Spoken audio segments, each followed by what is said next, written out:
How does we know if it's good or not? Well, I think that depends on the intention. If I am sharing things just to provoke, for provoking sake, just because I want to get views, just because I want to make money, for me, that does not feel like a good intention. But if I share because I believe that this feels inspirational to me or this has helped me, then sharing it is a way to detach from the ego that is constant focused on the outcome and the validation and allow it to serve. So instead of being selfish and gatekeeping things that could potentially have value to others, I'm sharing it. And since I'm doing it with a good intention, I'm liberated from the outcome and the obsession for other people to also recognize that it's good. But don't think that I could be this blind to imagine you were able to accept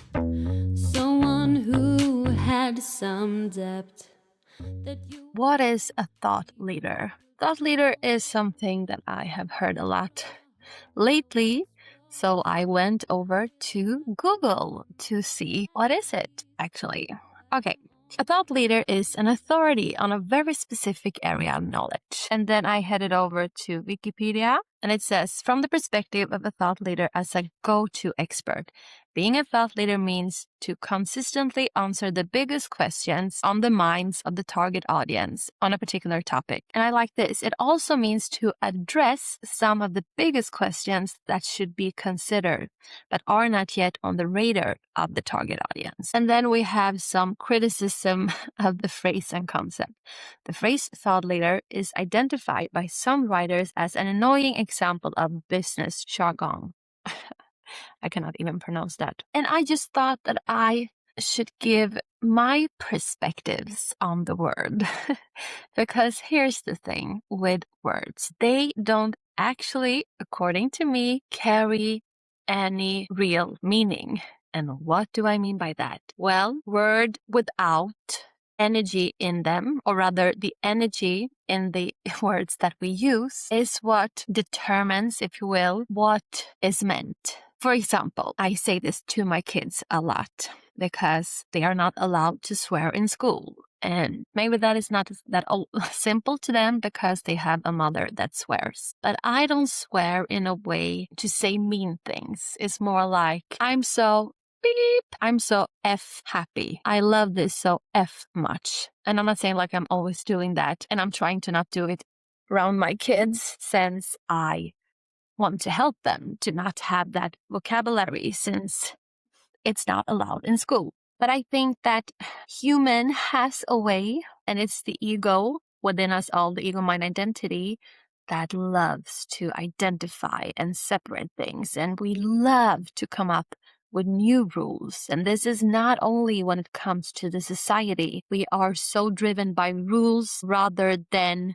remembering the philosophy or the intention why we started to ask those questions that led to the rules in the first place. So I often give these examples to my kids. You can use all the considered polite words, but still say something very mean. You can have sarcasm. You can have hidden sarcasm. These so-called ruler techniques is a very tangible form of doing or saying mean things without necessarily using the considered bad words. So that's why the first time when I heard the term thought leader, I was intrigued. I was like, but what does that mean to the common opinion? And before doing the research, meaning asking Google what it meant, I felt like, yeah, but I guess we all are thought leaders, because that is the message that I hope to inspire others to recognize, that we are thought leaders in a way that we are the experts on our own life experience. We have so many values that we could serve by sharing our journeys, because you never know. Maybe I'm just a few steps ahead of you in a similar challenge or similar obstacle. And if I shared my thoughts, perspectives, and experience on that similar journey, that will be the guidance, the signpost that you needed to hear right now. That is how I like to view it.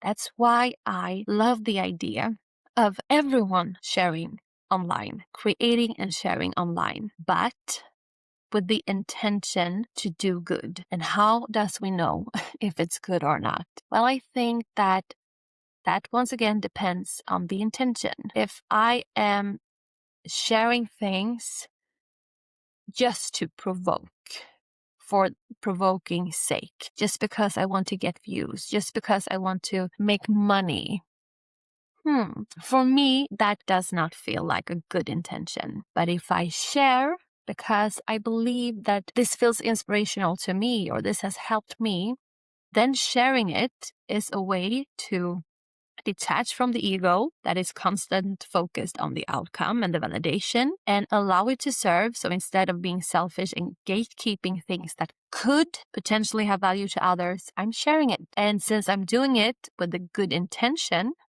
I'm liberated from the outcome and the obsession for other people to also recognize that it's good.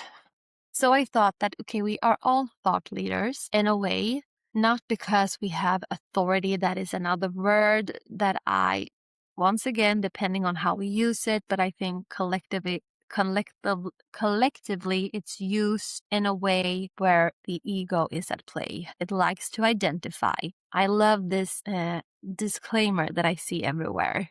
The disclaimer that I am not the expert, because we have, as a common species, as a collective species, this, I would say, sad approach to sort people in different categories. And I mean, of course, it's perfectly fine if I will go to the doctor. I go there because I know they are probably the expert and know so much more than me. So I think, of course, we can have authority in terms of you have had more experience in this than I have had. But that is not how I feel it's used. The badge that comes with authority, I often feel like it's a badge of superior. Maybe not that the person who carries the badge probably doesn't feel superior, but how we allow that superior in different levels, viewing people, confusing that with people's real values and true words, which we all carries within. So the idea with this little session was that I would like to use another perspective maybe on the term thought leader, and encourage you to see that you are also a thought leader. You are the go-to for different topics. For example, your friends. Maybe they come to you to plan their party, or when they have been dumped by their boyfriend and it's you they call. And for me, this is not about claiming this as a positioning, as a way to find your brand voice, but rather to recognize that we all have expertise and so much value to provide to the world. And if we dare to start to share it, if we dare to tap into our creativeness as a way to have fun and enjoy life, and also share that online, yes, I know, as a way to liberate from your ego, detach from its need from validation and applause and the constant focus on the future result, and instead release it as a way to detach yourself from identity and allow the values that you already